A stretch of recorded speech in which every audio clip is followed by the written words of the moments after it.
Tonight there's a lot on the agenda, so let's go ahead and start it off. This is the May 20th, 2024 Park and Environment Committee meeting for Manhattan Committee Board 7. And I'm Daria and Natasha, we're both the co-chairs. We will be hosting the meeting tonight. I currently have a quorum, so we can go ahead and continue. I want to take a motion to adopt the agenda. Yeah, and all in favor? Aye. And looks like it's anonymous, so motion passed, the agenda is adopted. So for the purposes of the meeting, you just need to mention that there are two committee members who have requested and received a waiver.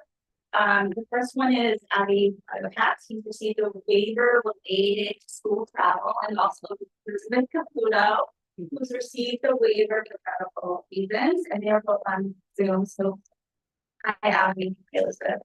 Hi guys. Tonight I'm going to be 3 items on the agenda. I have a baby. I wonder if trials are going well.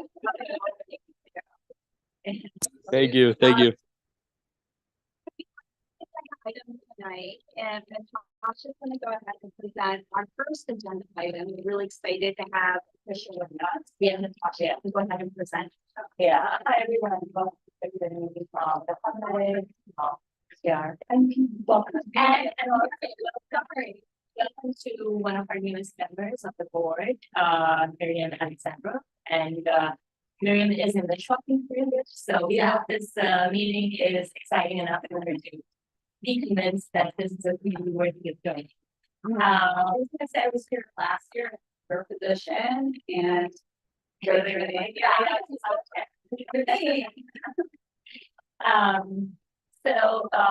the first item on our agenda is a meet with Tricia Shimamura. We are very happy that you're very stayed in person. Tricia is the new Manhattan Borough Commissioner for Parks Department. And we're so grateful that you made time for us tonight. And the purpose of this was just to go around the room and see if anybody has any burning questions, feedback, and then also I'll turn it over to the public as well, if there's anything, and then if, of course, we have anything to share. So, in fact, why don't you go ahead? You'd like to share. Okay, so hello everybody, and thank you so much for having me. I'm really excited to be here and to see so many very familiar faces. So just a little bit more about me. I am Tricia Shimamura, and I am your brand new, as of about 60 days ago, Borough Commissioner for Manhattan. It's been quite a lot to do thus far, and turns out Manhattan has a lot of folks. But the truth is that being in these type of settings, being with community board members, getting to talk to one-on-one, this is really my bread and butter. This is where I feel most comfortable in community boardrooms, talking to neighbors, talking to residents. That's kind of where I find the most peace of mind. A little bit more about me is that I am a social worker by training. I got my start working in Sheepshead Bay High School in the Bronx with the Bloomberg administration. It didn't take long to be doing one-on-one counseling to realize that the kids were really just, in my mind, set up for failure. You had to go to school 30% of the time or less in order to come talk to me.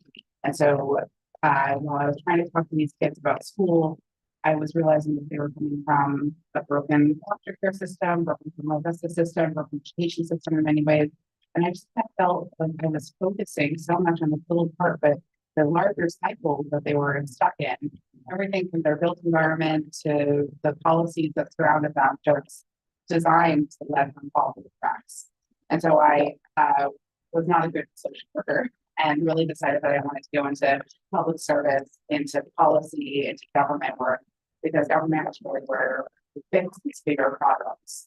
And that's how I got my start. I spent many years working at Sterling Maloney's Deputy Chief of Staff on Second Avenue Subway. I lived down in those tunnels at least on two occasions. Worked on East Side Access, Affordable Care Act, and so many other kind of major projects. And from there, I found myself working as Director of Government Community Affairs at Columbia University, which had just gone through their expansion, that needed help with community relations. And I somehow got hooked up there, and it was while I was there that I met this guy named Tom Levine, doing some really great things in the city council that was all of a sudden going to take on a big job. For a president, he asked me to come along as his director of community affairs, help oversee community boards. I had been on my own community board, chairing the Parks Committee for several years at that point on Community Board 8. So I said goodbye to my beloved community board in order to help get to know all of the community boards, which is where I got to meet so many of you. Natasha and Daria and Roberta, who had been the chair at that time, Ethel, so I had some community boards, and Margaret, your name was there too, and that's why I was talking to Miriam, you know, so many of you all got to meet me in that case. So you know that my real hot space is working with the community. And I just told this to Daria, but you know, my entire career, I always knew when it was time to leave a job and knew when it was time to take on the next thing. The only time that I ever was nervous about it was this time, because I'd always hoped my entire career, I'd hoped that I would eventually make it to Parks. So many of the things I was doing in my life was focused on open space, public realm, trying to make things safe, accessible, and just clean and nice for as many people as possible. But I love my job working community boards. I love my job working with Mark Levine, and when this opportunity came around, I knew I had to jump at it. That this is where, and so this is where we're at now, where I'm your brand new commissioner, and really looking forward to working with you all. I will just say that it gave you a snapshot of my background, but just, and I think you would ask me to talk about my priorities. The truth is that I'm smart enough to know that I still very much should be in listening mode.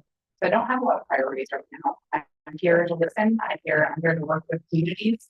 I believe at the most basic level that all of our parks and spaces should be clean, should be safe, it should be accessible. But other than that, I am all ears, and I want you to know how much I am committed to working with you all to preserve what we have, to expand where possible, to be creative and create something that truly celebrates this community and reflects this community in all the best ways possible. I will tell you that my social worker instincts in me really make me think that everything should be founded and grounded in community. So I am very hesitant to move on anything without hearing from you and hearing from stakeholders who are here. And I am a young mom, so I understand that in general, I'm looking out for the smallest of us and the most vulnerable of us, and thinking about kind of the generations to come. So that is, in a nutshell, who I am. I will tell you that in all of the borough of Manhattan, I probably spent more time in Riverside Park than any other park thus far, or parks thus far in the borough, for good reason. And I will tell you that you have a tremendous team behind you. I would be remiss if I didn't call out Harold and Margaret from our office, who takes care of the Riverside. Steve Simon, we all know, the entire borough knows very well. But really, we have a really robust team behind you, and a team that knows the Upper West Side well. We're located on the Upper West Side, so not just a stone's throw away here. So there's a real intimacy with this neighborhood that we're very proud of, and a special relationship that I'm full very dedicated towards protecting. So maybe with that, I'll pass it over to you guys. Thank you. So maybe we'll go around to the board members around the table, then I'll call on board members who are on, and then we'll call on the public. If anybody has any questions or feedback or anything for the chair. So, would anybody here? Yes, Linda.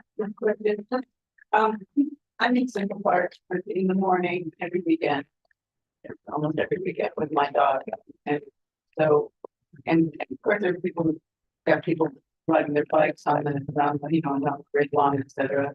And there's no enforcement. So the question is, are you going to get your PEP's budget back? Well, are we going to get my PEP budget back?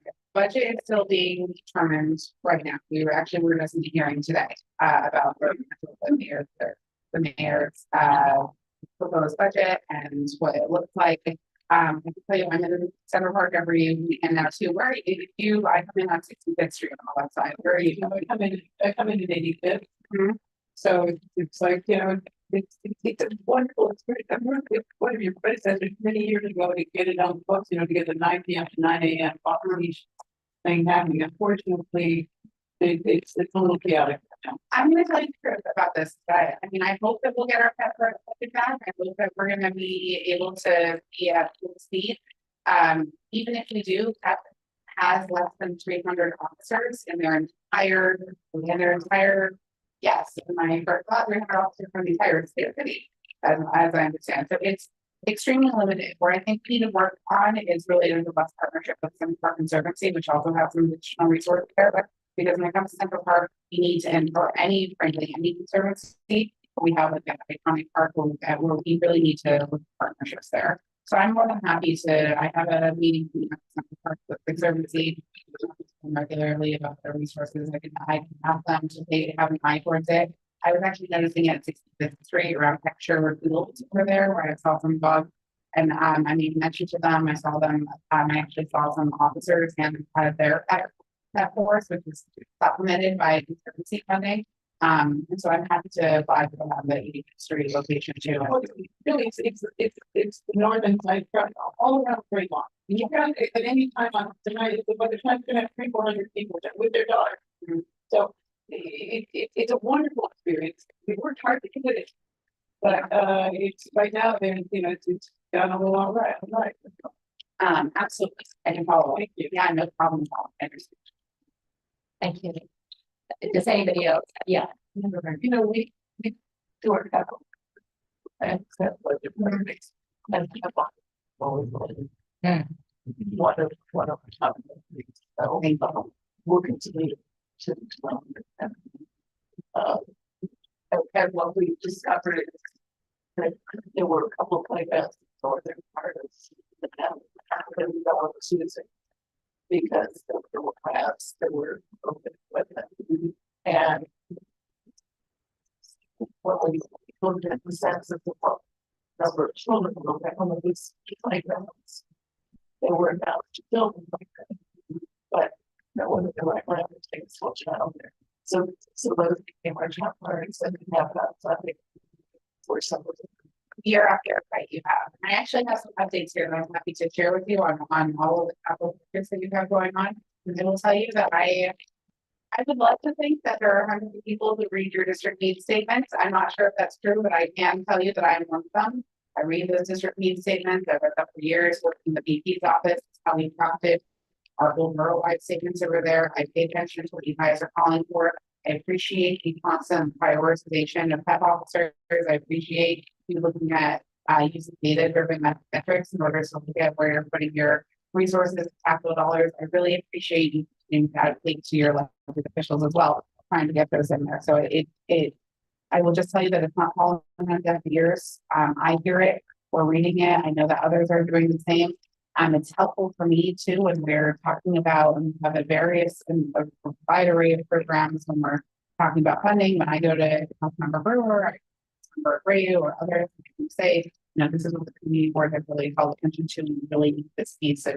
And essentially, I can tell you that even though I started at the very end of March, that's what we hit the ground doing. The first few weeks, all meetings with council members, all trying to get them to allocate additional funds. It will continue. We still have more. There are more needs than there are dollars out there. But I'm happy to give you some updates on the capital projects because we have some good things coming up. Let me see here.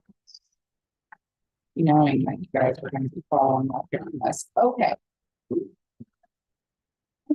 Okay, so Animal Abelis is in procurement. We're going to expect construction to start in the winter. The good news is that thus far with construction, I think it's like 97% of the projects are either on time or ending even sooner than expected. So let's just get through that procurement process.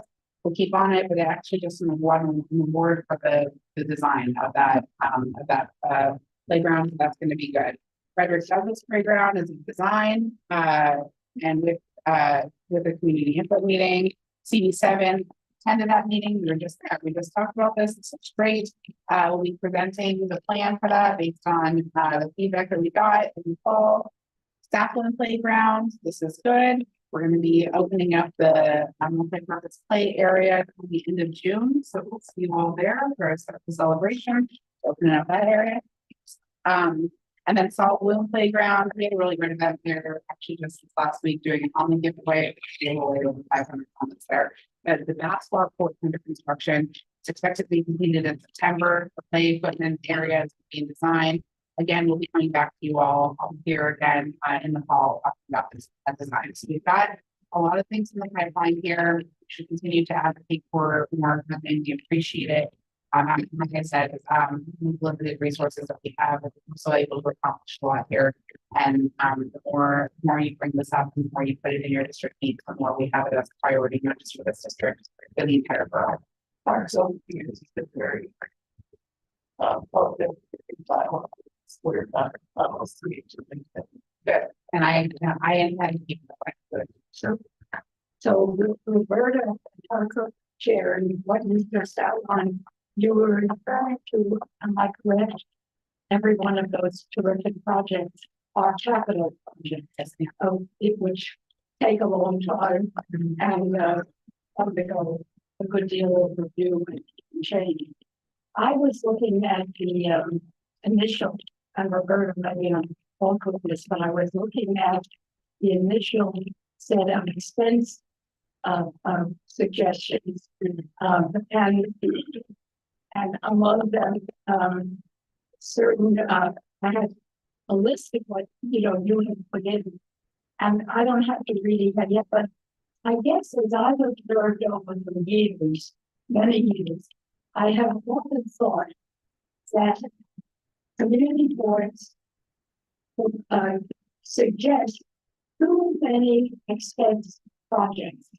They overtime for the police, something like that goes in, and it has been my observation that we should, a community board should focus on the most significant, important expense projects in the next 2-3 years, not the capital budget. The capital has its own process, and not necessarily apparently give equal weight to, let's say, 15 expense projects, but zero in on what is agreed to. It can be 7 or 8, and then lobby like hell to get those so that we know we're getting something and it isn't getting lost in a whole bunch of things that we might agree. In other words, work at it, don't give 14, and they all may say, let's figure out that we need these 10 or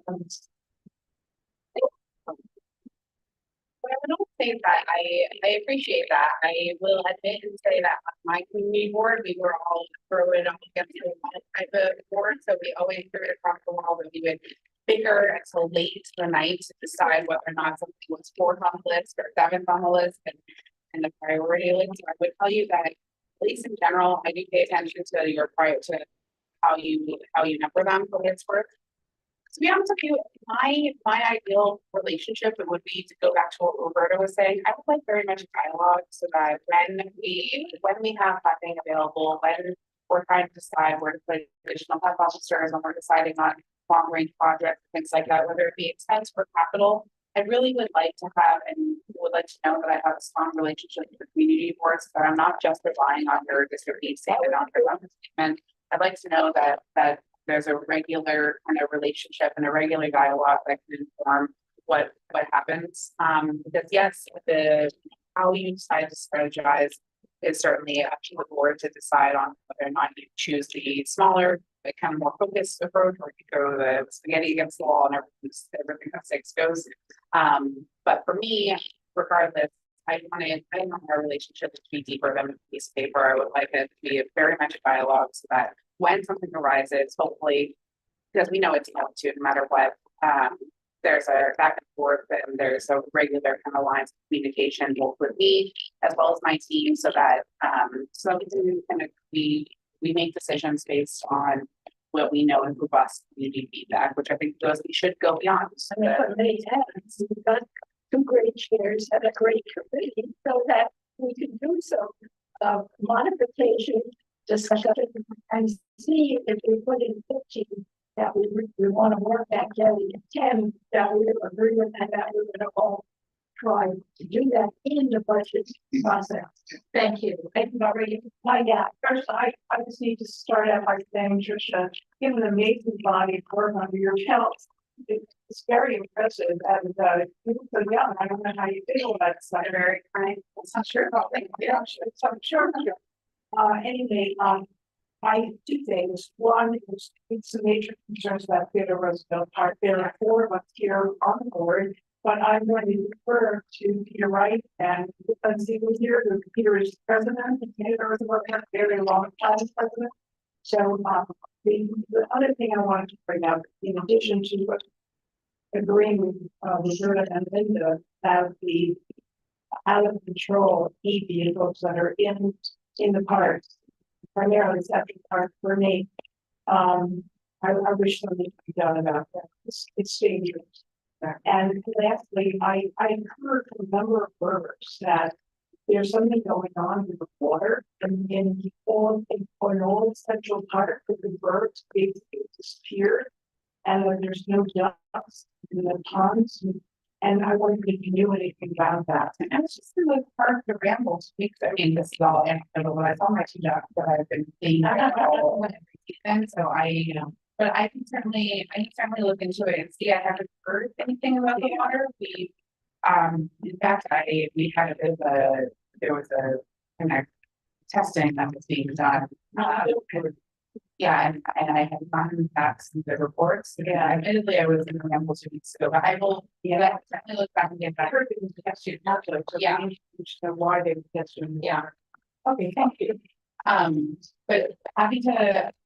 Well, as I know a lot of let me get back to you for Central Park just because Conservancy is your partner here. If you want to talk about more about City Brazil, I'm happy to. So that's After. Yeah. Let's anybody else here? Yeah. That's okay, but we compost and how it relates to your parts. I know it's going obviously more doing the citywide compost, but I know that it's budgets are flash for community compost, so I'm doing that relates to the work we do. Thankfully, not too much right now. I know that there are some major I'll let's see my team if they make up thinking about that community compost. Not just come across my desk right now. Admittedly, for that, we have the largest community compost project that's going on is the Lower East Side as part of the coastal resiliency project, which is still a couple of years away. I know that there are some kind of major battles going on this, and admittedly, when I was working for people were very dark on community compost. I have actually received a letter that was like a your mailer campaign that was a couple thousand people just trying to get them to use it more. But I haven't heard much about this in my work. I'm happy to look to see and kick around to see if there's anything else. But right now, in compost, I'm been kind of primarily focused on this large kind of composting discussion that we're having on the Lower East Side. Yeah, unless I partner over there, even Lower East Side compost Lower East Side Ecology Center, like that. That's been the kind of primary Manhattan. Yeah. Anybody? I have a question. Sure. Can you hear me? Okay. First of all, thank you so much for coming. Sorry if I have background noise. I want to ask you a question, and I apologize if you've already discussed it because the sound's a little garbled on my end. I don't know if that's me or the Zoom. But my question is, you stated that you value community and shareholder input. So my question as a teenager on the Upper West Side is, what mechanisms do you have for receiving and soliciting input and commentary from the youth? I guess the younger kids a little harder, and that would come more from parents, but I guess both the children and teenagers who participate in all sorts of activities in the parks. Thank you so much, Buddy. I know you well. I know your application very well. You're the student on the Upper East Side, which I know very well as well, and I'm very happy to point you to this board. I started in schools are where Thank I you. got my strength. The reason why I know you is because I started to speak to your school and your principal and do that kind of outreach one-on-one. So I expect to do that same kind of level here. Starting with our SYEP program, which my team can confirm for you that I have told everybody in Manhattan Borough that I want us to embrace wholeheartedly. This is something where I really want to go full pop here. So we're hoping to get around 200 SYEP students working with us over the summertime. Have my own interns in the office that are helping me try stuff and turn a new leaf. In terms of like regular outreach, Bobby, if you're ever interested, I'm happy to be meeting with our schools, talking about some of our other issues there. But particularly when it comes to like these projects that we're working, I always want to do something with the community board, because the community board is really the infrastructure that's in place to be the kind of focal point. So, so in terms of like additional outreach when it comes to, I just spoke to 2 schools today. We're going to be closing down a bathroom on the east side for 2 weeks while we do some asphalt, and I'm going with 2 schools and 1 place to play pre-K today. So as much hands-on as possible is the answer. Now, to be realistic with you, I can't go blanketing and doing proactive outreach just to like open up the umbrella and open up the bucket and say, give me all of your stuff. That should be going through the community board, so I can get a sense of like from the community board if there's more things. But when it comes to projects, when it comes to issues, when it comes to major concerns in the community, that's where I tend to be extremely hands-on, probably to a fault. As it was the case today. I like to be hands-on with schools, and if you're ever very much open offer, there's time where I can come back to your school on the east side, or if I can come back to any school, public school or otherwise, I'm really, really willing to do so. Working with young people is kind of my foundation, and I believe it. So I'm on the Anything else? Thank you so much. That's all. Thank you so much. Is there any other board member on Zoom who would like to ask a question or have any feedback? I don't think so. Elizabeth Right. has her hand raised. Yeah, hey, hi Tricia. Good to see you. Congratulations. Really excited for all you're going to do. I guess just and I apologize, I had to step away for a second, so this may have been asked, but the stuff in the news recently about the Central Park, the parties in the park and the balloons and the bubbles and everything, could you like explain that, what's going on with that and why it's become such a big issue all of a sudden? I read the article. We've been consistent with our rules on some of this stuff. I'm gonna forget. I don't remember what they said about bubbles, nor do I frankly know the truth about that one. So I'm happy to look into it. But essentially, and kind of loan permits around. It's not even the citywide event. Permit around 10,000 events per year, which is just insane when you think that the permitting team is 4 people large in our office. We do hear about all of them, and most recently we get people who are upset that they want amplified sound or things like that in the park, or they want very large groups. We have pretty set rules around how big of spaces are needed for large groups, and I honestly tell you that my last issue was with the one on the Upper East Side. The school group wanted a space for 180 people. The space was already booked and does not allow amplified sound, and was only allowed 60 people, and it was a problem. So what I will say though is that in every time when we've had to say no, we've generally been willing to work with like one-on-one, and I have jumped on the phone as well as that hands-on thing, Bobby, that I was telling you about before. We have jumped on the phone and said, okay, where is this? Like, are you sure you're going to have 170 people? There's no way that this place is going to allow you to provide sound. So here are the closest locations that can happen. Even with 10,000 applications coming in, we have still managed to do one-on-one kind of consultation with every applicant that we say no to, and we offer at least to do that. So I kind of, that was part of the article that I didn't see, was the fact that really in every no instance that I've heard, and my team does flag the no's for me, we have generally come back and said, well, let's work on finding a yes. And by the way, the school on the Upper West Side did find a yes. They actually realized that they were not going to have many people for a graduation, and like they understood that that for many reasons, based on this board and others, don't allow amplified sound in other areas of the park besides the band shell, and that's because of years of complaints from the neighbors. And no, because your kids are singing and not drums, it doesn't make a difference for us. Like we do try to hold, I found in general that holding the same rules across the board is just the only way that you can have any sort of like fairness across the way there. So yes, their rules are in place. No, they haven't changed. I'm not sure about all these, but I can use that. And in general, though, in every no instance, we have offered to work with them to find a suitable location for that, and that is going to be our continual kind of modus operandus going forward. Thank you. I don't see any other hands up on Zoom. So I'm going to turn into the room and I will tell you about our people. Yeah, okay, right. I believe Yeah. Yes. Our microphones are, oh, you, wait, your computer over there. Yeah. Yeah. you don't have to do both. Yeah.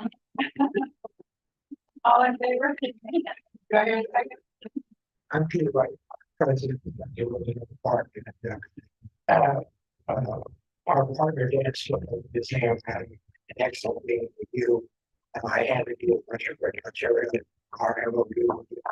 That my only two concerns that I have here.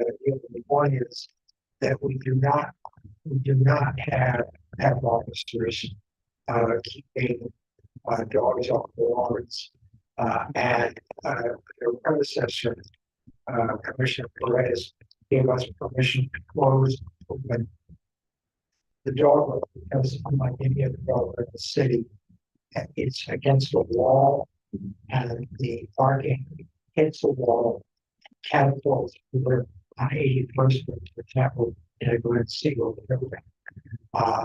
And we had to deal with that and fund it, but we get it, it's out.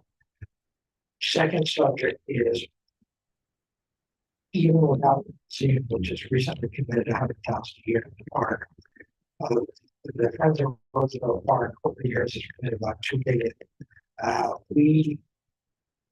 We invest about $100,000 a year top of the museum, all subject to DPR's approval. And so when I heard that that the high school insurance is greenlight program, which can help us get going, we pay these kids $15 an hour, that the current gardener was there is going to be, the weekends part of the summer, and then nothing. And that we may not have any full-time gardener this 10-acre thing. We see the museum of natural history. It's one of the three most visited locations in the city, along with the Statue of Liberty Museum. Should be on natural history. And given that we invest 100 million in the park, our concern is getting full-time gardening help, not for division, but in the park to maintain the property. And I know you talked to Dan, and I know you're working with it, and I know there's 5% cut in the budget because of the cost of migrants is scalping everybody. But unlike a lot of other parks, we put in a lot of money. We did. We give you $44,000 a year for the subsidized cost of the gardener. So I hope that working with you, very confident in working with you, that we're going to have the help we need to keep the park vibrant. One last thing. The piece of park, which is adjacent to the Gilder Center is, for the contractor who installed is to be maintained until October, not be realized. And it is, so that the amount of park that has to be maintained is going to go up. I'm optimistic for Dan's you more brief conversation that I think we're going to find way that this position. Thank you. Okay, so let me, because I have been doing some work on paper, so Just because yes.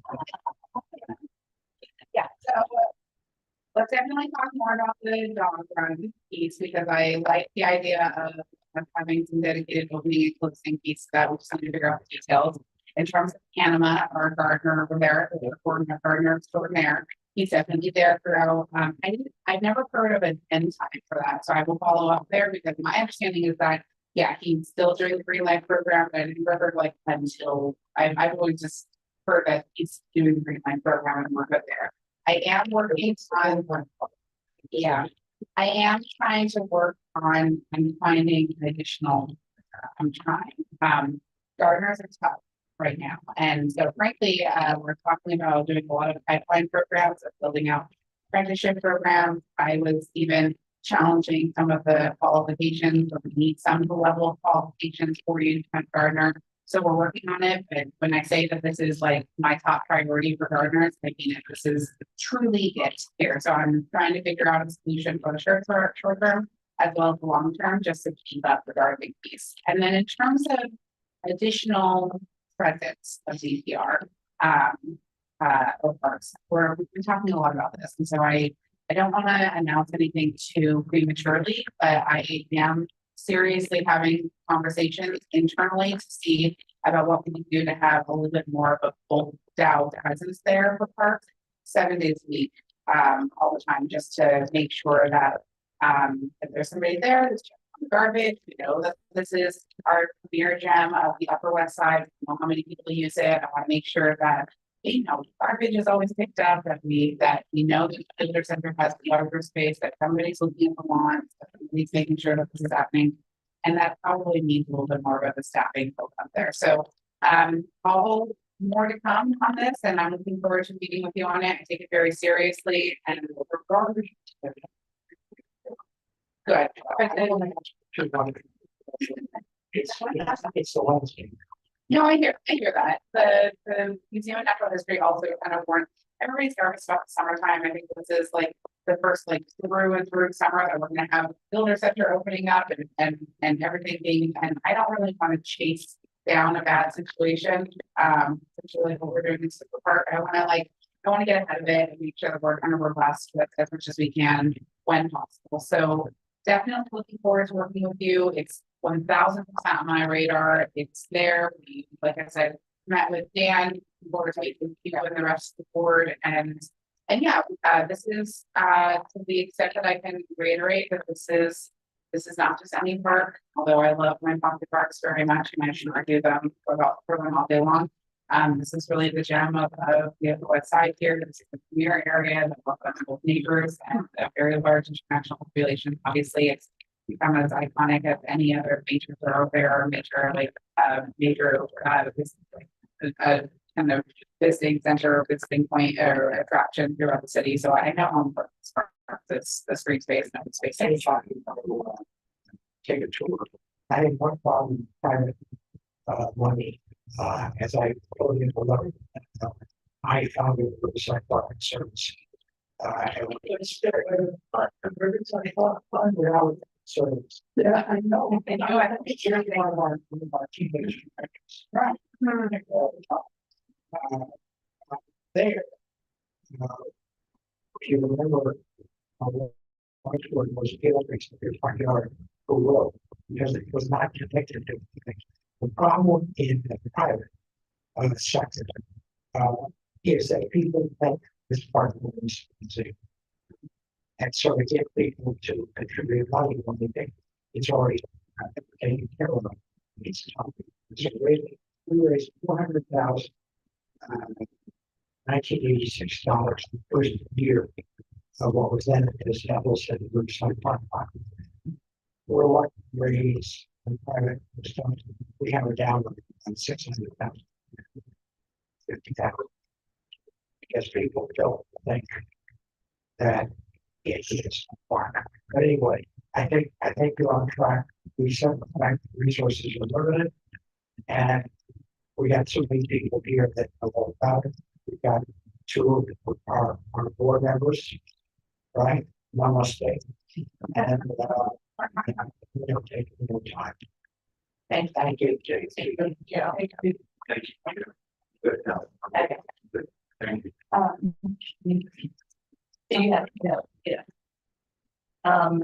Daria, anything? Yeah. Well, I just had a few comments. We are Parks and Environment Committees. I'm also always, the environment always gets sort of left behind. We always talk about the parks because parks are like a happier place to think about rather than the environment is kind of nebulous and all happening. But often in terms of environment, often we think about cleanliness and the cleanliness of the parks, as you yourself said, that you believe we all deserve clean and safe and accessible parks.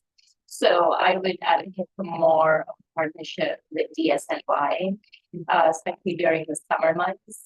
I think since COVID, people have started using the parks in a very different manner, especially the larger parks like Riverside and Central Park, where now you have full-fledged birthday parties and bridal showers, like things that you've never imagined over there. I see them happening, and with all the events, a lot of garbage by definition, and by, 3 p.m. sometimes you see like a pile of pizza containers like up on the side or on top of the garbage cans.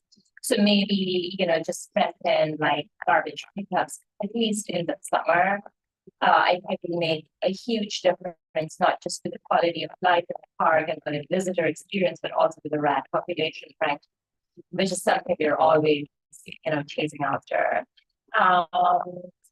I would also advocate for more officers, definitely. And I would also, like something related to the cleanliness in the parks, I would also advocate for getting, those orange community composting bins, maybe some of them for the parks. Right now, I don't think they exist inside the parks. And I think maybe if they did, people would use them, and like the burden of the actual garbage cans would reduce that way. One thing that every time, the very lucky that we have elected officials who are really supportive of our parks, but often we find that the one piece that is lacking is restroom renovations or restroom construction, and that is an important piece any visitor experience to any playground or park, big or small. So I would also advocate for some sort of maybe a master plan for the entire borough or district that would maybe bring the cost of building out, restrooms down, because I think that's, to me, it sounds like the biggest barrier is the cost of building an accessible restroom. Or like renovating it, like if you touch it, you have to make it accessible. But maybe, if you can scale,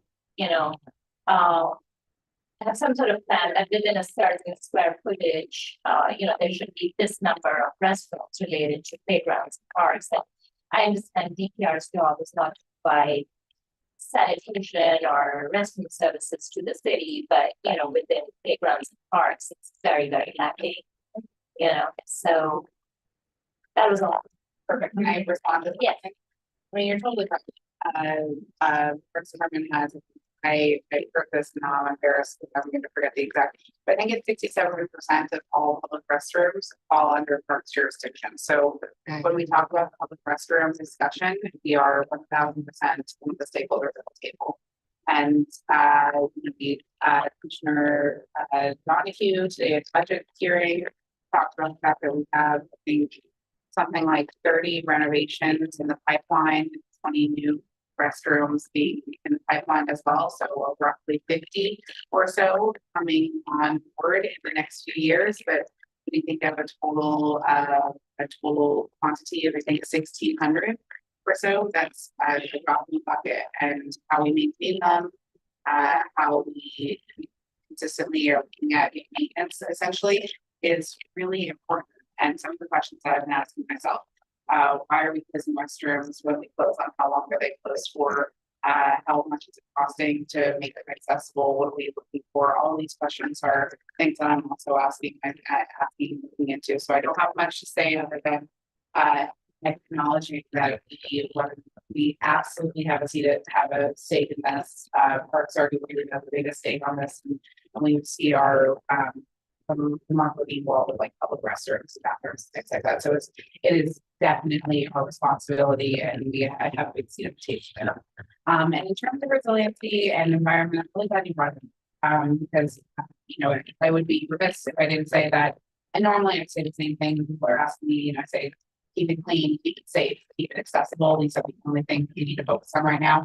But I also 100% know that parks plays a huge role in our sustainability and resiliency, to play a role in our mental health, in our access to clean air, where we haven't talked about street trees yet, but every tree, my husband came home the second week of work and I told him, like, that storm just dropped down 3 trees. And he said, why do you care? I'm like, those are my responsibility now. And he said, no, they're not, they're DOT. But it's true. All of the street trees are parks. And so our ability to maintain those trees, to build out our tree canopy, to reduce the heat overall, particularly in our vulnerable neighborhoods, which I will point out that CB7 certainly has not only NYCHA, but you have an aging population that is going to be more susceptible to heat. These are things that parks absolutely plays a role in. Everything from how we're thinking about the broadband malls and putting in drought resistant plants, native plants, plantings that are consistent and again creates the same sense of space, but also are smart, and knowing the role that we play in kind of the overall resiliency plan for the city. That's something that is 100% on my mind, and I'm thinking about a lot. That I've had multiple conversations to Chinatown, down to Inwood about pollinators, and thinking about how we go back to our roots of native planting and things like that. Interesting, exciting conversation to be in, and we certainly play a role in all of that, and in our work, which is where I got my start. Working with Carolyn Maloney on the East Side waterfront, I really would love to see us fully connected. A little bit of, thankfully, the Upper West Side has a very beautiful waterfront to connect it all the way, and I would just absolutely love one day to see fully pedestrian friendly path that goes around the entire island, both for enjoyment but also for our overall sustainability, resiliency, whatever is coming next. Okay. Yeah, thank you. Really appreciate your time and being here and answering all the No problem, of course. And we'll be contact. If I could just say, I know that you all have a busy agenda. I'm gonna slowly take my leave here and try to get home to put my children to sleep. But I will be. But I'm gonna tell you that again, tonight you're gonna see a presentation about soldiers and sailors. And I hope that what you see is indicative of hopefully what you're gonna get from me and from this agency. I really want to give shout out to the team again, putting together something pretty thoughtful and as least obtrusive as possible, while still accomplishing the goals of being accessible, of creating more opportunities for more people to enjoy the parks in a really beautiful way. I'm excited by it, and I know that our team's going to do it justice when they describe it. If you have other edits and other things to modify, obviously we're all ears again. It should be community first when it comes to this sort of stuff. We all know these areas best, so looking forward to that feedback. But I just want to say that I'm really appreciative of this partnership. You should expect to have me back regularly. Natasha, I can't see my personal work, which is even more so. I would think I'll share that with you. But essentially, I really do want this to be a robust partnership. So looking forward to working with you all on this next project. We're gonna present to you tonight, and I'll get back to you on these questions, particularly. Thank you so much. We really appreciate the part of it. Yeah. I know you can make it, but Thank you. Thank you, Commissioner. Right. Yes, okay. So the next item on our agenda is a presentation of NYC% for our programs beyond STEM's project, which will be located at Central Park. This avenue in Jersey, where the old, I think it was the old J. Miriam Sims statue used to be. I believe we have on Zoom David Mandel from the New York City Department of Cultural Affairs and Vinnie Bagwell, this amazing artist and sculptor who's designed what we see. So I just want to see if you guys are online and are able to talk to us about the project that we presented tonight. You guys online? Yep. Good evening. This is David Mandel from Department of Cultural Affairs, and joined with Vinnie Bagwell. Actually, one of the attendees tonight is Dan Dunstan. He's one of the design partners with Vinnie Bagwell. If the host is able to make him a panelist as well, he would like to, weigh in on some of our presentation. Also in the attendees tonight, just wanted to mention we have some reps from the Parks Department as well as the EDC, Economic Development Corporation, which are project partners in this public art project. I'm going to share my screen.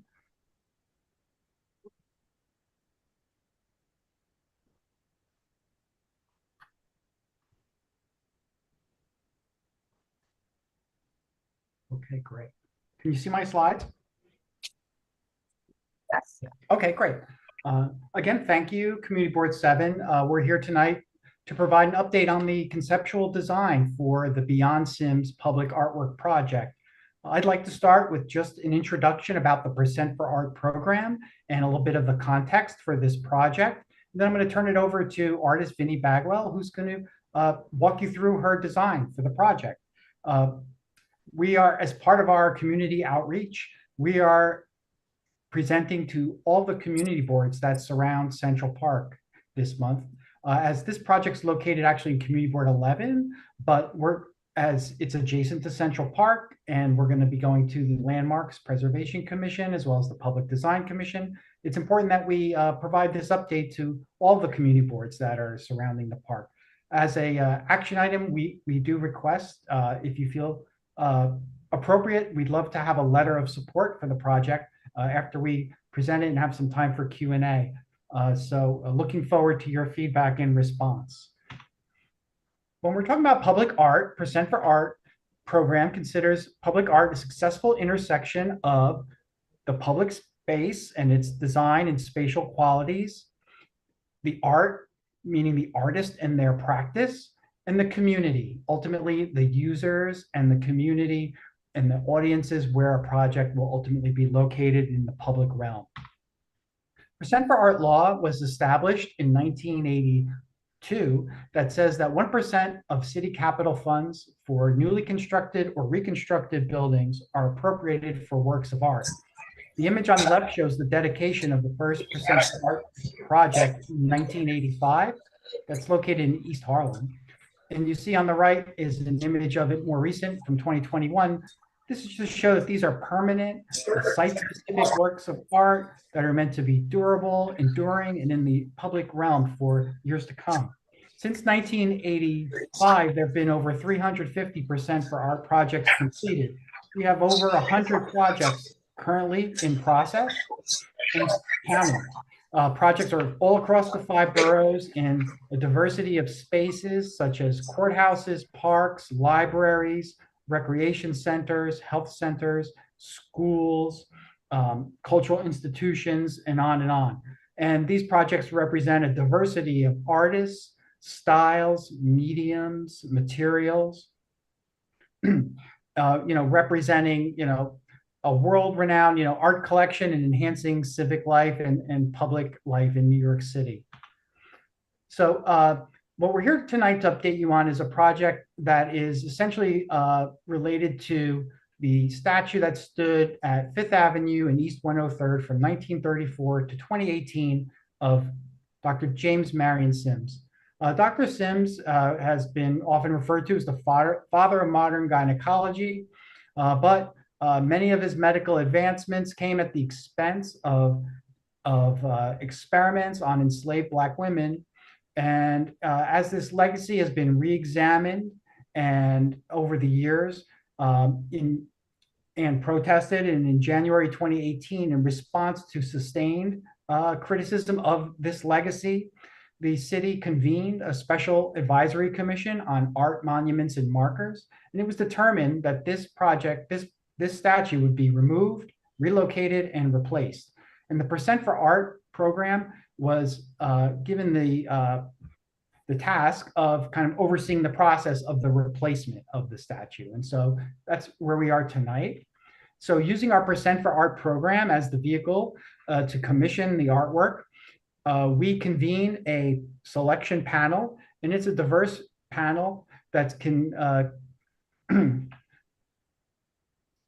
that's comprised of representatives from the partner city agencies involved, as well as representatives of the public who are professionals, experts in public art, and community. Also, we have what we call advisory panels. It makes up the architect and design teams, program staff, but local borough president, council member, elected officials, community board representatives, and of course, community stakeholders and stakeholder groups. There was a very transparent and open process for selecting this commission. 2 public meetings were held. At the first one, at first, it was examined a pool of artists, about 53 artists, to review their past work and potential for a proposal. A short list of 4 artists were then invited to present a site-specific proposal. And after discussion and voting, ultimately, artist Vinnie Bagwell, who's here with us tonight, was selected for this commission. Just a little bit about where we are in the process. So as I mentioned, this month, we've been going to the community board to present Vinnie's conceptual design. So since her initial proposal, she's been working hard with the various partners, refining her design in the design development phase. And now we're ready to share it back to the public. And then following this community outreach, it will be going before the Landmarks Preservation Commission, then the Public Design Commission, and then gathering all of that feedback will be refined into, shop drawings, more specific schematics. And then that will once again go to the Public Design Commission, where it will be approved for fabrication and ultimately installation.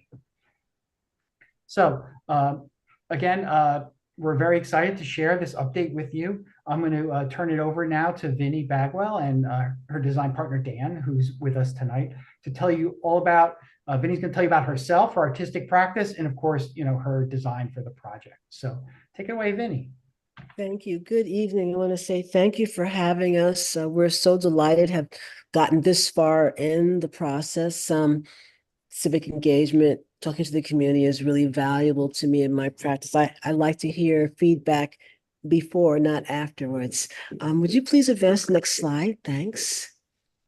All right, so I'm Vinnie Bagwell, and I am working with BCT Design Group. This is an architectural firm out of Baltimore. We've worked on a number of projects since 2003 when I applied for the northwest corner of Central Park. Anyway, the point of it is that we work very well together, and we're delighted to make this presentation to you. Next slide, please. I am a who's who for sculpture in America. My Ella Fitzgerald sculpture, which is in Yonkers, the Metro North train station, is the first sculpture of a contemporary African-American woman to be commissioned by a municipality in the United States. I'm also the first sculptor to create a sculpture of a contemporary African-American in the state of Connecticut, so that makes me eligible. These are examples of my work. On the upper right is the back of Bibi, which is a sculpture for the enslaved African rain garden up in Yonkers. It gives you a good example of how I use the full sculpture as a canvas to do bas-relief narrative storytelling. Below is my Frederick Douglass at Hofstra University. Next slide, please. All right, and these are additional examples. On the left is Legacies, a sculpture that I made for the city of Memphis, Tennessee, to represent Native Americans, African Americans, and Hispanic Americans. And again, it's a good illustration for how I use bas-relief to extend my storytelling. On the bottom is Isati, and the children above are both, again, part of the 5 sculptures that are at the Enslaved Africans Rain Garden in Yonkers. And then on the upper right is the piano for the piano lesson, the 2012 version that was at the Signature Theater in Manhattan. Next slide, please. Okay. BCD Design. I met Bryce Turner back in, oh my goodness, 2003. As I said, we were competing for Frederick Douglass at the northwest corner of Central Park. Bryce is certified in more than 20 states. Their company, these are master builders. I mean, they're building cities in China and Dubai and Siberia and all kinds of places. We have mutual friends. And so I am probably the only person that they're working with, or one of the very few people that they're working with for public art. These are examples of their architectural renderings. Next, please. These are examples of some of the projects that we've worked on. On the upper right-hand corner is the Sacred Place of My Ancestors, which is the Montgomery African-American Cemetery up in Montgomery, New York, which is Rockland County. There are 86 people buried in the woods, and they want to create a space where people can kind of experience this space. So, because I value preservation, we decided to create a walkway that goes all through the woods. And even though there's a lot of light green space there, it's woods. And so the goal is to dignify the memory of these people. On the lower left is the site plan for the Walter Dock Hurley project in Hartford, Connecticut. And then the lower right is a site plan illustration for the rain garden in Yonkers. Next, please. So when we first became finalists, one of the things that we looked at, and this is Dan's rendering, is that we looked at what is in the vicinity of the site. So within a 5-minute walk. So for instance, you've got the Conservancy Gardens, the entrance to this Conservancy Gardens. Across the street, you have the Museum of New York, of course, the Medical Center. And so again, we wanted this artwork to look like it belonged. Like if we didn't have issues of racism and prejudice and things like this, this is something that could have been built when everything else was happening on this side of Central Park. Next, please. And so, one of the things that I really wanted was, again, to put a lot of meaning into the piece. So for instance, I really, really love raw iron. I mean, I lived in Baltimore I didn't live in Baltimore. I lived in Columbia, Maryland, but I worked in Baltimore for 10 years. And one of the things I love the most about Baltimore, they have a tremendous amount of raw irons. I have an affection for raw irons. So I love this gate. Also, too, looking into J. Marion Sims and what he did to become the father of gynecology. One of the things that hit me was pardon me, I lived near the train. The Hippocratic Oath has a clause in it that says you're not supposed to do any harm to women and children. And then, of course, you've got the symbolisms for medicine. So these are all the things that I took into account in creating my design. Next, please. So sometimes at the beginning of conception, the question is, what am I going to make? I don't know. This is before I know anything. And so, sometimes I name my pieces first. So for instance, when I learned about the fight that the community put up for 10 years trying to remove the sculpture, it occurred to me that the fact that they had achieved that was a victory. And of course, that's a V name. So I'm like, oh, let me see what victory means really. I mean, I know, but let's see what Webster says. And so one of the things that struck me is they said in art, victory is always portrayed as an angel. So then I began to Google Black angels in public art. And I didn't find anything for years. I mean, I only recently found something which happens to be in the Albany County Cemetery, in Albany, New York. But the point of it is that I haven't found any other ones. So I said, you know what, New York City should have one because, we are the poster child for diversity. So that was the beginning of my central figure, to make a Black winged woman. And then I began to really look at the whole idea of the women that participate in these experiments. And we only know 3 out of 12 names. And oftentimes people concentrate on those 3 names and they dismiss the other 9. But I wanted to make sure that they were all acknowledged in some way. So when you look at the sculpture from the front or the back, you're always going to see 12 women. And again, the idea is that they're anonymous. That's important. Because a lot of history about African Americans is anonymous. But the point is that I wanted to show the relationship between women. Women are so much more friendlier. Example, you can go to the movies and go in the bathroom and be talking about the movie where you're putting on your lipstick in the mirror and you might come out of that bathroom with a friend. Women talk to each other like that. So you've got the relationship between friends, you've got the sisterhood, you've got cousins, you've got mothers, grandmothers, aunts, whatever. So when you walk around this piece, could you please advance to the next slide? I'm talking about the kinship among women, and then reminding people in the middle of this sculpture, in her back, between the wings, you'll see the schematic of a slave ship. They packed women on a slave ship like spoons in a drawer, which is really inhumane.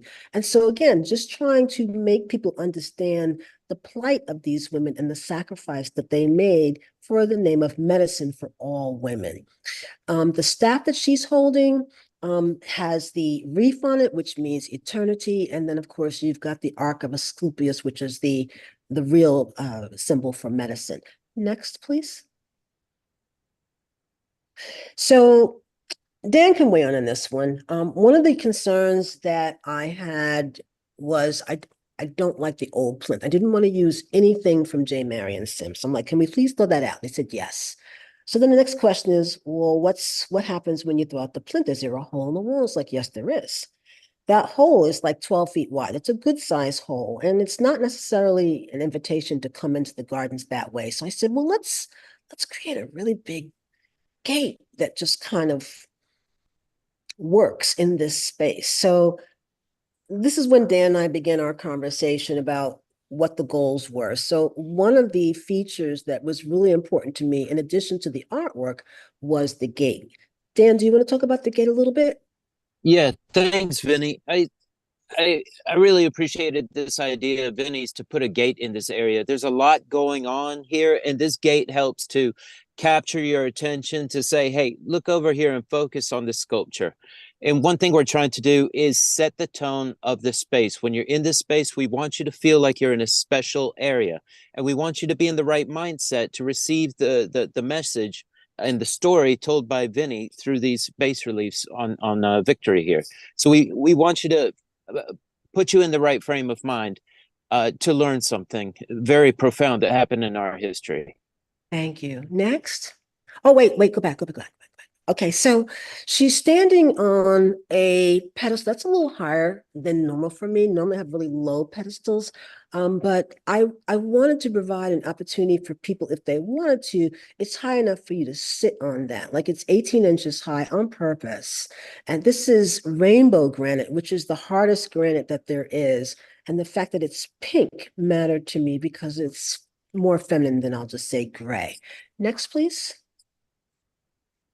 So this is the overview. And again, originally we requested more space going out to the curb. However, we ran into some issues with landmarks and things like that. So this is the space that we were given, but we still wanted to talk about the importance of knowledge and enlightenment. Dan, do you want to say anything more about this particular application? Yes, we designed this space to look like you can see these beams of light coming throughout the world. And so we have this black and this white granite to represent the people of the world. And then we are using this aluminum extruded pipe to look like beams of light gained by the knowledge through the sacrifice of these women. in addition to that, I love this pattern. Okay, next, please. Thank you. All right, so we want to show you some examples of the elevations. So we're talking about a 9-foot figure, add wings. We're imagining that she'll probably end up being somewhere between 13 to 14 feet high. She's standing on a 18-inch high pedestal, so that brings her, up to, I'm going to say overall, you're probably talking about 16 and a half feet tall. She's impressive. And then also here are your samples of the granites. Again, rainbow granite is pink with gray variegations. Sometimes it can be more pink, less pink. You kind of get what you get because God makes it on a mountain. And then we also used 2 contrasting stones, again, because we wanted you to really be able to discern the design pattern. Next, please. All right, so in the process of designing the gate, again, we wanted to create something that looked like it was coordinating with the gate, but not, someone said mimic. It's like, no, we're not mimicking the gate. We just want to have the same kind of feeling from the same era. Dan, do you want to talk about the specs of the gate or anything? Yes, yeah. What we're doing is we're using the old world style of building the gate. So we're going to have some very old style adornments to the pickets, so you're not just seeing a picketed gate. And this is all made so that you cannot climb on it. It's specifically made so that the pickets are close enough together so you can't get a foothold and then start climbing up the whole apparatus. It would be easier to climb up the wall than to climb up this gate, but we still want to keep it nice and attractive at the same time. Okay, thanks. Next. Questions, please. Thank you. Thank you. Thank you so much, Dan, David, Vinnie. That was wonderful for everyone to see. Yeah. Yeah. Your design is very profound and honestly very moving when I saw the historical importance of it and what symbolism you incorporated in the design. So thank you. We're gonna get some feedback and we're gonna go ahead and take comments and questions from the community and the board members, starting first with the board members around the table. Ethel. I just want to say that it's a thrill to me to see this finished design. I was a member of the Public Design Commission in those initial years. I remember there were battles, there were fights among all sorts of constituents. And I remember I, along with others, would walk out to the site and look at it and think, I would inwardly think, how can this be made better? And it seemed always with Miriam Sims that you could pass it by, you didn't know what it was about in any way, it was innocuous. And in the previous years, I remember vaguely thinking, what's this with that Miriam Sims?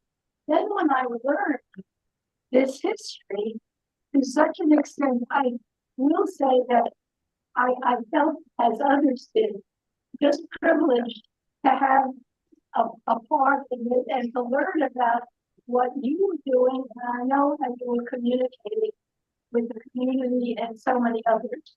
I'm no longer on the PDC because my term was over, but this is kind of another thing that I just feel thrilled, and I think you have all done a terrific job, and this is an extraordinary enhancement in every sense of the word of the history, the terrible things, Marion things, the place in Central Park. It's just a wonderful thing, and I thank you. Well, I appreciate you. Thank you so much for that. The interesting thing, even for myself, most women go to get their annual checkup with the pap and they don't realize that's the guy. And if you know how uncomfortable getting a pap smear is, you're thinking to yourself, so this is the good version.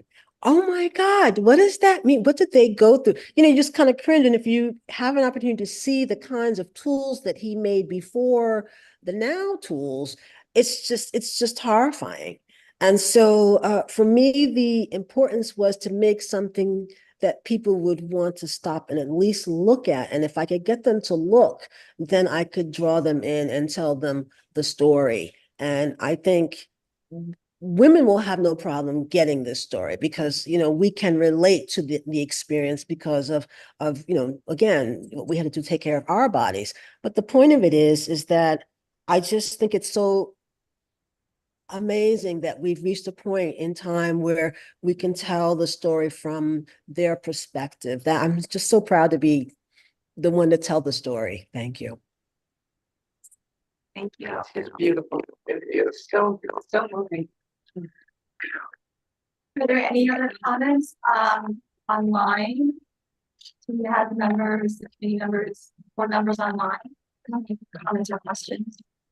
I had one. Oh, yeah, I had a question. The sculpture's really beautiful. And very moving. I have a question about the patina that you put on the rods. Is it permanent? Patina? Yeah, the patina Okay, that's on the so rods. okay, so I use, okay, so first of all, for those of you that are not familiar with bronze, bronze is 85% copper. Copper, as you know, oxidizes, like a penny will turn green. In order to get colors in bronze, you use chemical and fire. It's basically spray it with chemical, hit it with fire. If you ever watch a patina being made, it's a really patient person doing that. It takes a couple of days. For this, it might take a whole week to get it to turn the color that I want. And my color is black. I like something that looks like a black Gucci shoe, just a soft polish, not a high luster.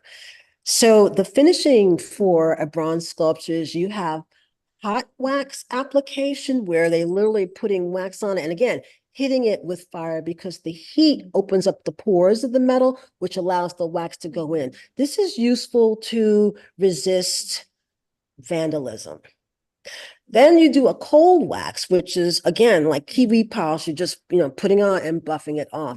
There are several layers of wax. And the best thing I can say is that my Ella Fitzgerald in Yonkers, City of Yonkers did not take care of that sculpture really for 26 years. They didn't do anything. They didn't do anything to maintain it. It just kind of evolved with time and evolved nicely.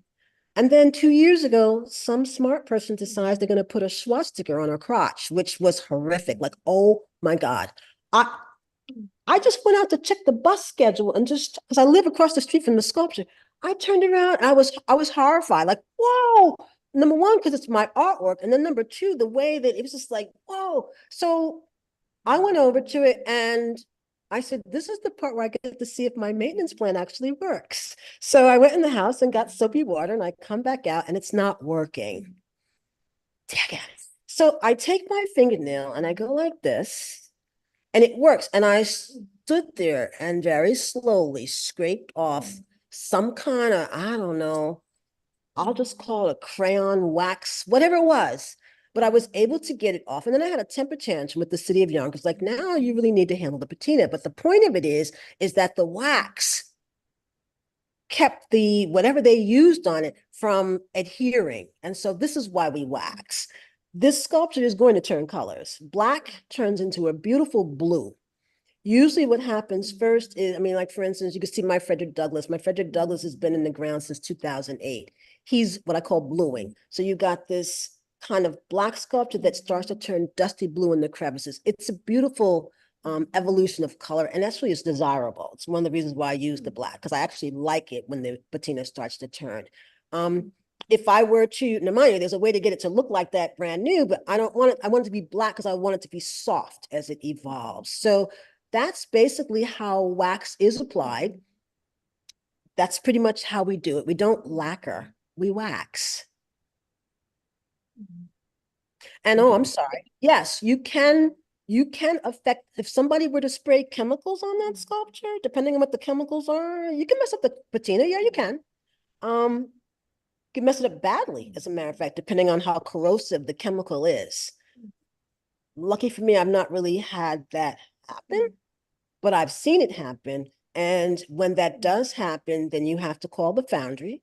And, they come, depending on whatever foundry you use, they come and they can hand restore that patina on site. So for instance, Ella Fitzgerald, because I fussed with the city of Yonkers and said, you really have to restore it now. They came and took a whole day.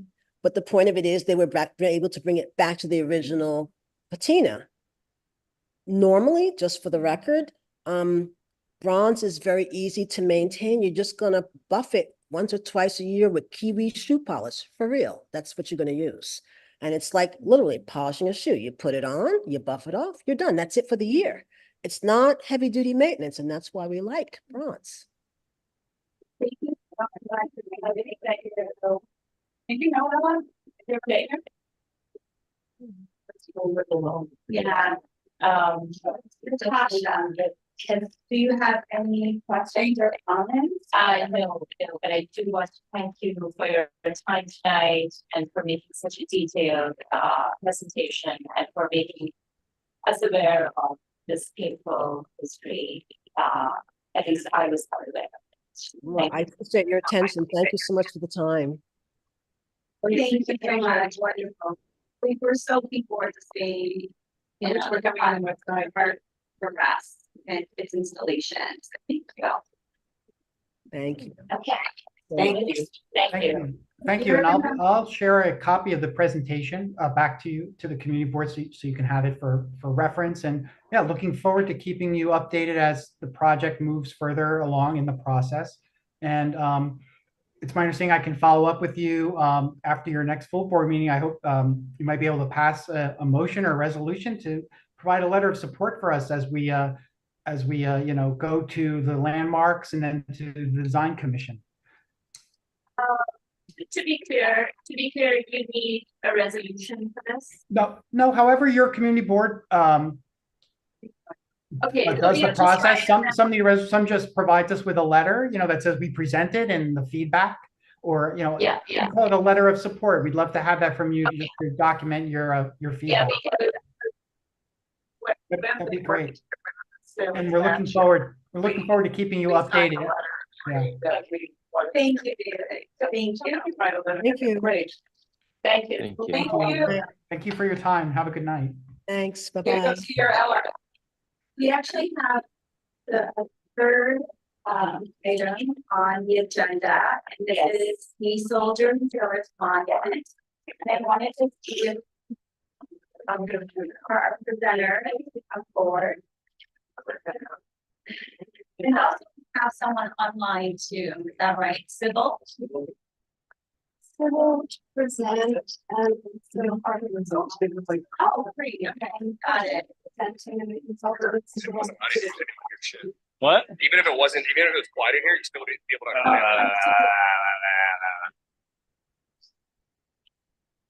Yeah, just a second.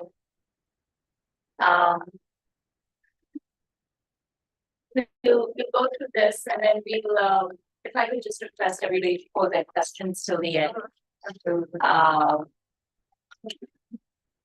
Yeah. So I guess we can start with the presentation. So good evening, everybody. Margaret Blackton, Parks Department, Riverside Drive, Caputo, and the Conservancy Capital. So we're here this evening, we're thrilled to be here this evening to present the design for the rehabilitation of Silver Sisters Monument and reconstruction for the adjacent landscape. So we want to thank a lot of people who have been super supportive of this project for many, many years now. The funding, as you can see, $6.2 million from Mary. Sorry? 62. Oh, 66. Oh, no. $62.3 million. So that's very, very good. We also like to thank council member Rosenberg and Cal Snyder, who have been with us on this project for many, many years. Super supportive. They've been with us for many, many years, and always pushing this project to work on. Also, we'd like to thank the Riverside Drive Servicing, we have done that, and the team for the partners and the funding search, and also the Services Monument Association. We have an annual memorial day event on Monday. organize that wonderful event every year.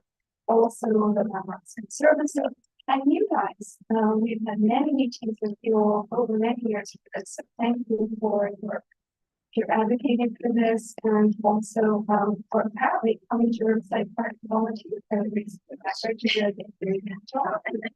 So what else doing? And also our monuments team, who are following on that previous call, but care for all of the monuments in the park and large months and Johnson through content relaxes. So you're probably aware of the fact that in 2017 we were able to be funded by the conditions study for the water.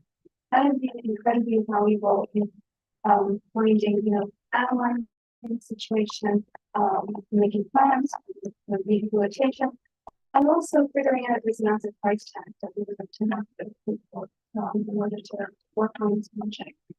So that project was managed by Sybil Young, the preservation officer of the Park Department. She, we're happy to report, is now moving forward with this as a action design. We are experienced citywide preservation, and also very beneficial is the fact that many of the consultants are working with Sybil on this project, also worked on the condition study. So that has enabled us to really get the back of this, and that we have pretty experience to be able to understand the project from day one. So I'll pass it over to Sybil, but we also would like to request a resolution because we're going very quickly to Landmarks Preservation Commission shortly after the PDC. So yeah. Okay, great. Can you see my screen? Okay, good. Great. So I'm Sybil Young, Parks' Historic Preservation Officer, and just want to echo everything that Margaret said. We are just so thrilled to be at this point in the project, presenting to you, and grateful to everyone who made that possible. We are joined tonight by our design team on the Zoom, including WXY, the lead architects for the project, ABB Landscape Architects, and Lyra, our preservation subconsultants. As Margaret mentioned, we were back here in 2017 presenting the findings of that comprehensive study, and the current design is building upon that, and so thrilled that some of the members of that team are part of our design team. So we're really starting the project with a team that is very familiar with the monument and its existing conditions. Where we are currently in the design is that the restoration survey work and details are ongoing, but we did ask the design team to really push forward the design for accessibility. The reason being that is that part of the scope is what will require changes to the monument and require a public hearing at the Landmarks Commission and the Public Design Commission. This project requires review by both agencies because it is an individual landmark and a monument. So the restoration work is an enormous and complicated part of the scope, but it is also fairly straightforward in that everything is to be restored or replaced in kind where necessary. So this presentation will have a slightly more heavy focus on that accessibility plan because that is where you will see alterations.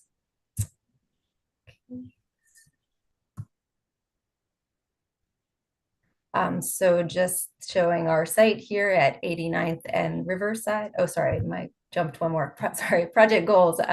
Fully restore the monument, all components of it, the interior, exterior, plazas, retaining walls, stairs, providing ADA accessibility, and then also improving the lighting.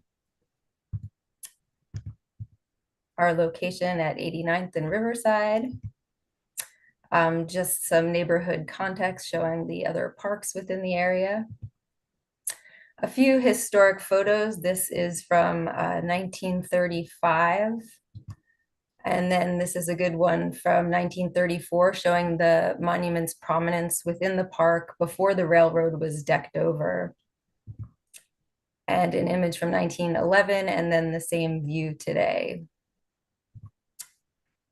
A brief timeline of the monument's history, the key points. The memorial was completed in 1902. It underwent some restoration work in the 1930s.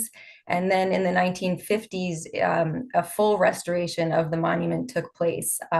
But since that 1950s, 1960s restoration, there's really been no significant work on the monument. So having been over 60 years since this last project, obviously this work is very much needed.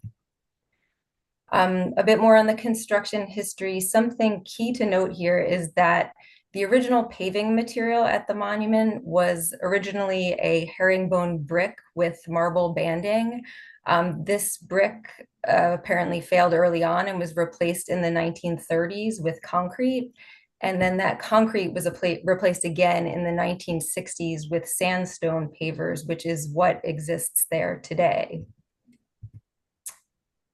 So the restoration work will include restoration or replacement in kind of the existing granite and marble, and restoration of the limestone balustrades.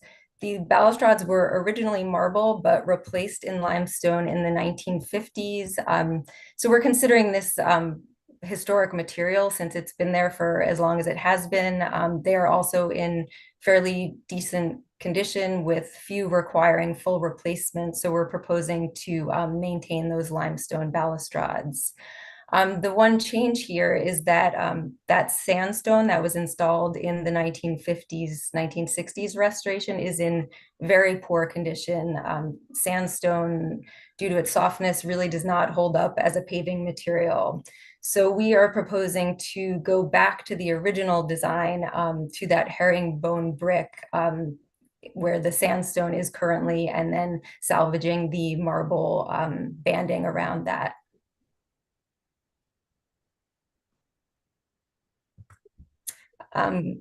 We do have the original design drawings for that paving, so we will rely on those to inform our design. This is a brief synopsis of the variety of materials we have and what we are working on restoring. We have Vermont marble, bronze at the door, flagpole and tablets, Indiana limestone, and 2 types of granite, all to be fully restored or replaced in kind, with, again, the exception of those sandstone pavers, which will go back to brick. Existing conditions on the left here is a good image of those pavers and how badly they are failing. The center here is an image of the interior, which shows signs of a lot of water infiltration. In 2017, they found that nearly all of the mortar on the monument is missing, and that combined with its exposed location have not done it any favors. On the right is the base of the monument showing deterioration, staining, graffiti. The 2017 survey found most conditions at the monument to be fair to poor.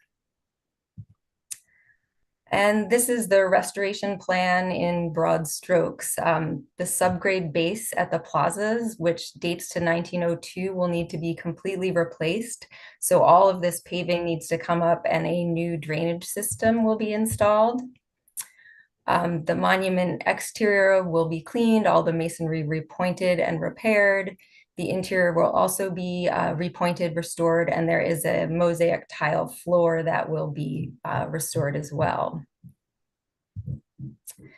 So now we're going to start talking about the site and accessibility. This is the existing plan showing existing materials and access points. Obviously, whenever we're bringing accessibility to a landmark structure, it is very challenging, and this one has the added issue of steep grades and lots of stairs. This slide shows that range of slopes around the monument, with the range going from green to red, red being the most severe slopes. These are the impediments to universal access. Obviously, we have all of the steps and then uneven paving. Our existing tree survey, of course, we also have to work around all of the trees and root zones in the area. This is the existing fencing diagram. Most important here to note is the lack of handrails, which need to be addressed for ADA accessibility. And here is the proposal for accessibility. The goals of this access were to make it very clear to visitors that the monument is accessible. We didn't want to hide it. We wanted it to be welcoming. And then balancing that with having the most minimal impact on both the historic fabric of the monument and views to the monument. So our team has achieved this by utilizing the existing topography and working with the grades to create a system of paths that, because they're able to achieve the appropriate slopes, will not need guard or handrails, with the exception of one location, which would be right here. This limits those vertical elements that would have a great impact on the memorial. They're reducing the structural approach to the monument and treating accessibility more as a landscape element that they intend to blend into the site with plantings. Really eliminating the need for ramps and providing more of a garden walk to approach the memorial, one that we envision will be used not only by people who may need that accessible path, but even those that do not. So what makes this possible is three fairly subtle interventions to the monument. What they are doing is expanding or pulling the stairs at this upper terrace out and expanding this landing so that these paths can connect. It also requires that the balustrades be cut in two locations in order to provide a landing for those ramps. Also should note that the cannonballs that are on the site will need to be relocated.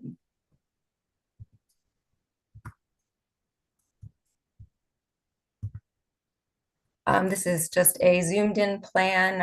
A slope below 5% does not require handrails, so you can see how this is achieved, and it is only, again, in this area where they cannot achieve that slope below 5% where a handrail will be needed. A couple of sections showing how this all works. This is an existing mature tree that we are seeking to preserve. This is an image of the balustrade at the upper esplanade that will need to be removed to provide the access. And an image from within the monument showing where that will be removed. This is an existing rendering.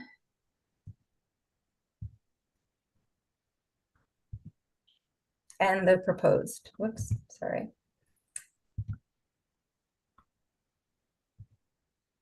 The next few slides are going to be images that are keyed on this plan here, showing the existing photograph and then a proposed rendering.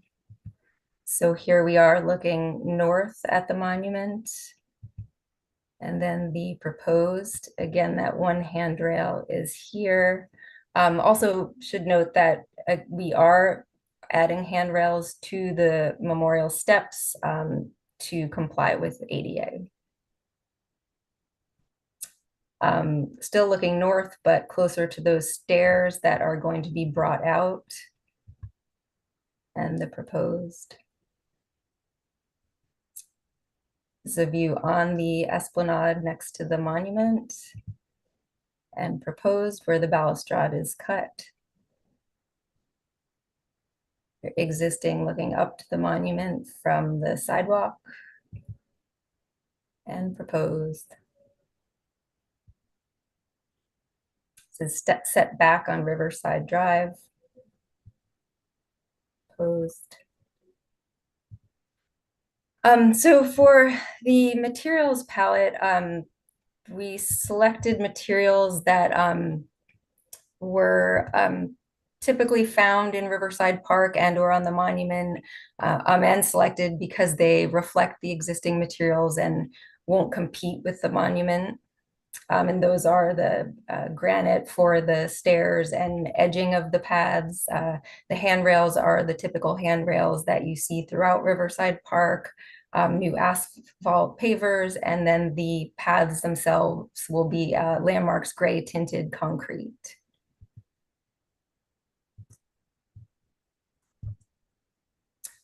The landscape architects did survey the existing plantings throughout the park and then developed a plan that would be consistent with the park, with shrubs and perennials that would frame the path without obscuring the monument.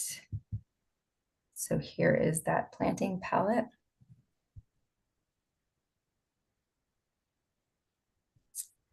And just to touch on the lighting out there now is standard DOT poles, some with floodlights attached. Clearly not ideal, as you can see from these images. So our design team is currently investigating how to improve those conditions. And we do have a lighting designer as part of the team. So this is all being studied.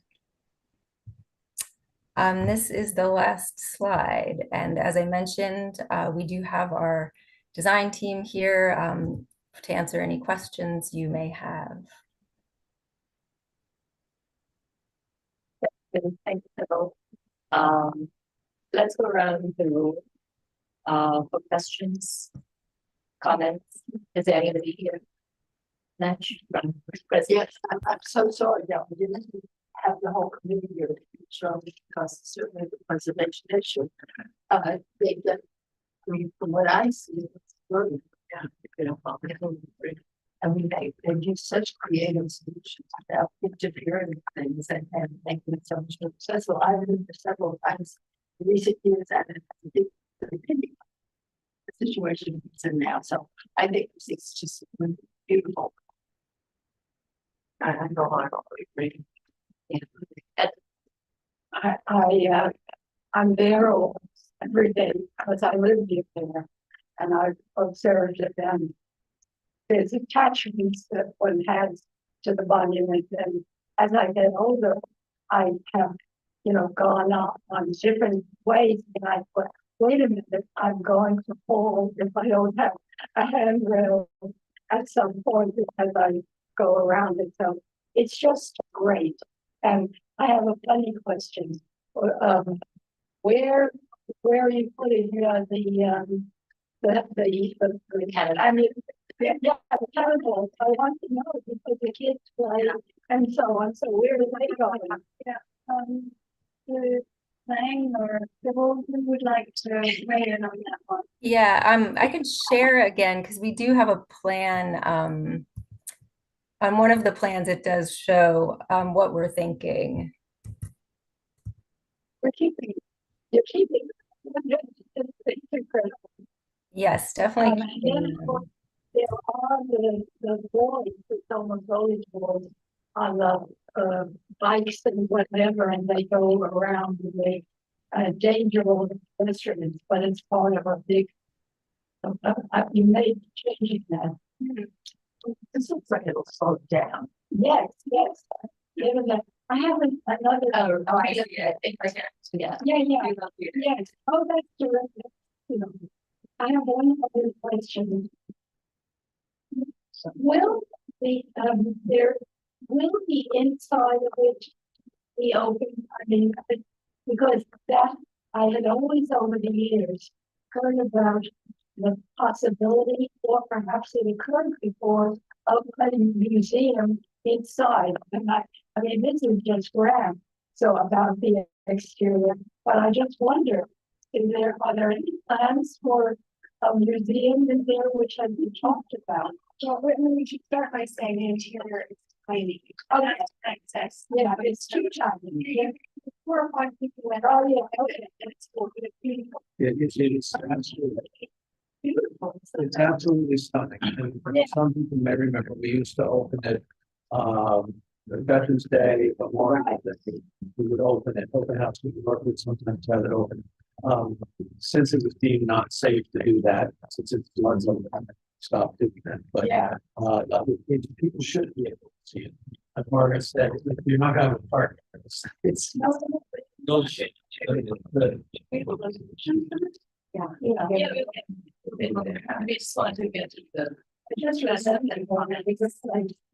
She has some pictures looking up at the ceiling. It's just absolutely stunning.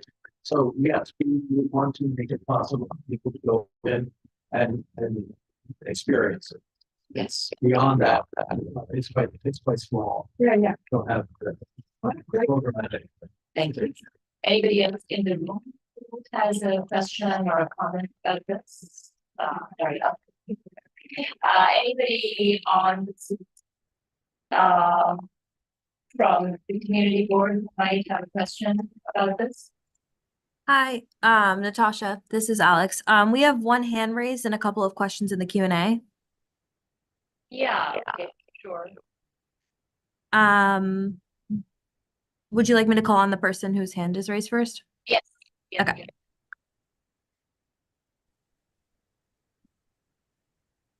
Michael Molinari, can you? Yes, hi, can everyone hear me? Yeah. Hi, just a quick question on the plantings for this design. I know there's a couple slides in there, and apologies if I missed it. But were those all like native plants to New York, or it was just like artistic decisions for like aesthetic reasons? I just wasn't sure if that was clarified.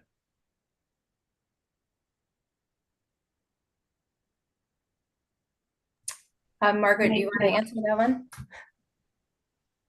My goal is to make it predominantly native plant material, which is our goal throughout the park. So that is I do today pretty much everything. English parallel is not, but the plant material will be predominantly native. Thank you so much. We also had two questions in the Q&A. One is the time. What? One is what is the timing of completion of the project? And the other one was, will anything be done to keep skateboarders from ruining it?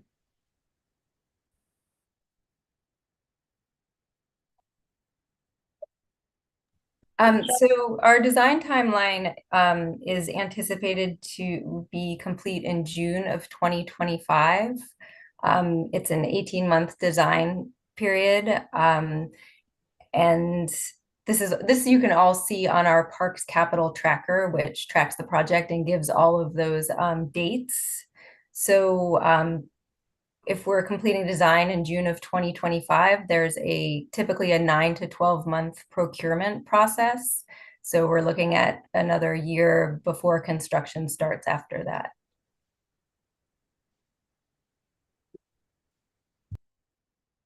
So what would be anticipated if it all works according to the schedule? What would be the anticipated completion date that you can determine at this point? So if it all worked according to schedule, and let me just do that quickly. And construction is typically 12 to 18 months. I would guess with a project of this complexity, it would be closer to 18 months. So June of 2026 as a construction start. That would, I guess, bring us to June of 2027, December 2027, if that sounds about right. I think. Oh, sorry. And then, oh, sorry, go ahead. Oh, I was going to answer about skateboards. Okay. Unless there's more about the timeline. No, go ahead about the skateboard. So I think perhaps Lang might jump in, but Lang's our architect from WXY, but I think at the curbs, we were looking at ways to prevent skateboards on those with certain cuts into them. Is that right, Lang? Yes, the simplest thing to do is to notch them so that you're not introducing another element to the design, but making them less attractive to grinding. It's difficult to do anything like that on a stair, though, unfortunately, which can be very attractive to skateboarders.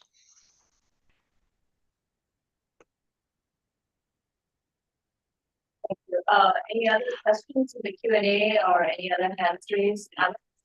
Yeah, we have a question from Shula from Councilmember Brewer's office. Shula asked if this presentation as well as the last one can be added to the website, CB7 website. Sure.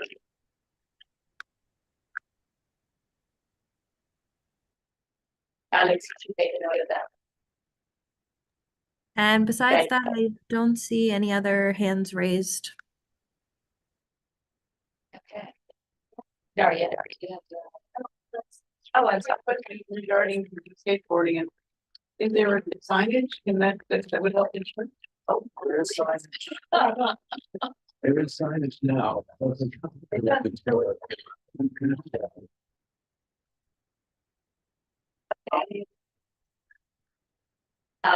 I just had a few questions.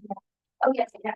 The only question I had, I mean, this is thoroughly, thoroughly think about right now, but what would the impact be on the community, regarding staging and construction and all that? Do you have any anticipation of what that would look like? It's such a specific stage, so many people can buy, so I'm just trying to figure out where to put all of that. We probably finalize that. Yeah. We have just budget. It appears that we might have to use the northern part of the plaza.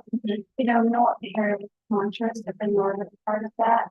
And clearly the cause around the furniture and stairs down to the so we're still sort of working our way through that.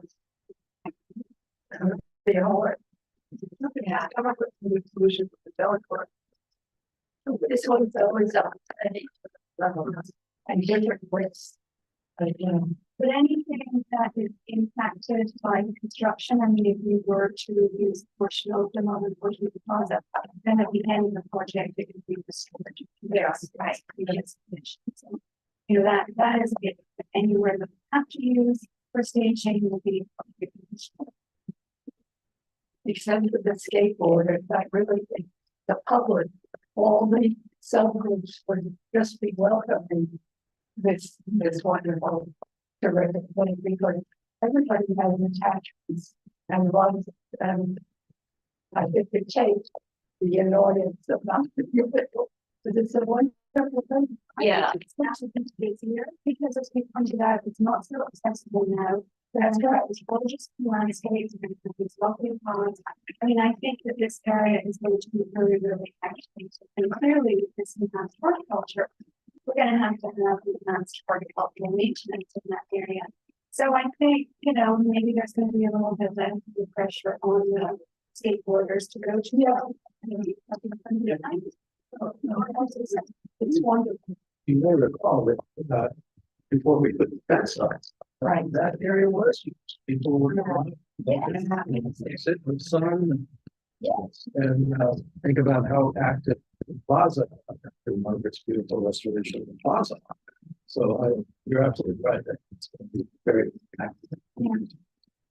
I just had a couple of questions. Are any trees going to be removed? If you don't plan to remove any trees, there is one tree that Sybil referenced it that is very close to them. And the designer has been very careful in placing the plot to stay as far away from the tree as they can. And we're going to work with our landscape construction unit to make sure that we minimize the impact. It's a large tree. And we want to take very, very good care of it. So to this point, we have no plan for removals. And we're going to work with stream function and that. Yeah. Okay. And I'm just trying to anticipate the question. Yeah, that might come up at the board. The materials that you will be saying, so either they're being replaced in or they are materials that are already there in other areas. Anything new, anything significant? Yeah, I mean, I think the only semi-new material might be using the concrete for the path paving. However, we did, that is being used on the ramps at the rotunda is concrete. We looked at other materials, but we didn't think asphalt, while that's typically what is a paving material in the park, would really be appropriate here because the contrast would be so strong. So we're just going with a very simple gray tinted concrete. But aside from that, we're using granite, which exists on the monument, and the handrails are all what have been installed in recent restoration work within the park. So that's about it. Materials change is returning to the original very ever those have to do with, after two other sort of male materials. And finally, I'm pretty sure this will come up, but of the $62 million budget, like what's the bulk of the money going to be used for? Is it the accessibility or it's restoration? It's restoration. it's the monument itself? It's pretty extensive as well.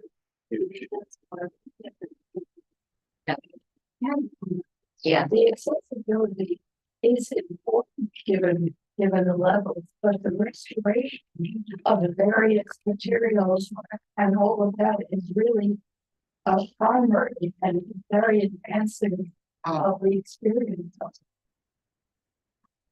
Did you mention, I may have missed it in the presentation, did you talk about how you're going to mitigate the flooding within inside the structure and also on the patio?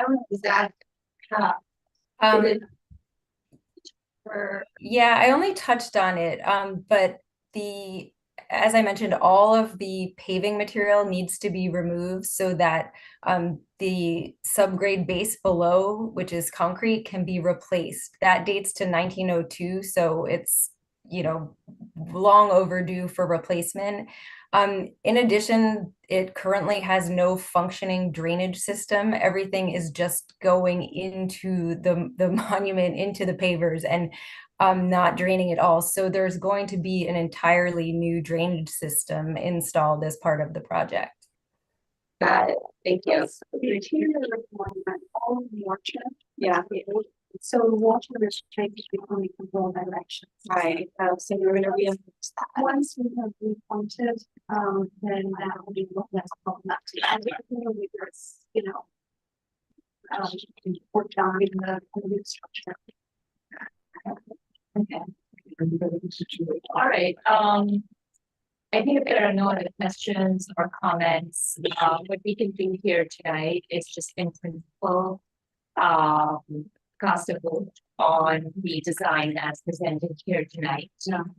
And Daria and I will draft up a resolution. We'll circulate it to the committee, and then we'll go from there. When are you guys going to LPC and PC? Well, we prefer some key dates for LPC, is it the 18th? It's June 11th is our public hearing at LPC. Okay. And then PDC after. Yeah, PDC we submit about a week later. Yeah. So our board meeting is on June 4th, I think. So that definitely that's something. Yeah, for that the final vote. So everybody who is in favor of the design as presented here tonight, is ready. Sorry, Mayor. Yeah, everybody. Is there anybody online? I see Elizabeth. Yeah, Elizabeth has her hand raised. Is Avi right, or is he? Avi is not on the Zoom anymore. Okay. Okay, got it.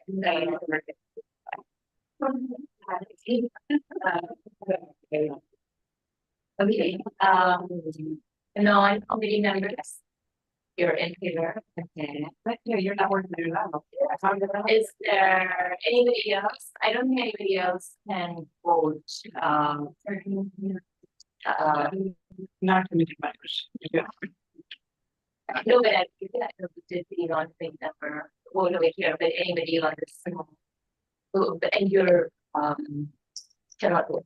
I'm not sure. No, she no longer has. No, she doesn't work. She does. Well, if you're in favor, I'm in favor. If yeah, I'm not sure. So you'll find out. I'm thinking of my head. Okay, well, if I could go off on you going on favor, okay, is Beverly on? No, yeah, Beverly is not on right now. So I guess the resolution passes. It was called 7000 Right. So thank you. Really wonderful. I can't wait to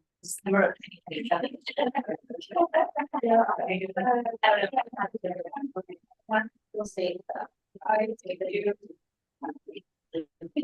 Thank you. Thank you.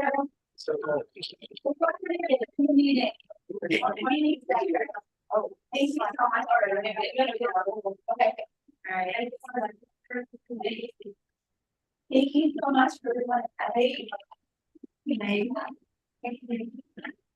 Thank you, Madge. I always hear that.